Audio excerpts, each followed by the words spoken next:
Hello guys, ganito ako gagawa ng aking kinilaw na tuna. Ito na yung nilagyan ko. Ito na. Siyempre, ilagyan natin ng vinegar para ikumot-kumot ito. So, ito guys, nilagyan ko na ng vinegar yan. Suka. Ang ating suka.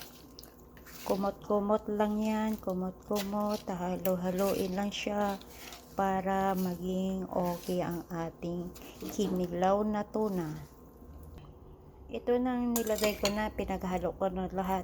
Hinugasan ko na ng suka yung tuna natin.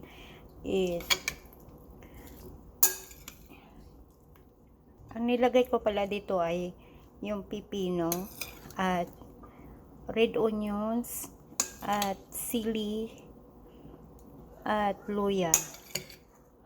Para mas masarap, diba? Mas masalasa. Tapos nilagyan ko lang ng konting asin. Hinalo-halo ko na lang. Tapos nilagyan ko na siya ng konting tabasco para mas masarap at malinamnam ang ating tuna kinilaw. And yun lang po nga guys. And thank you for watching. And follow and more. Bye and God bless.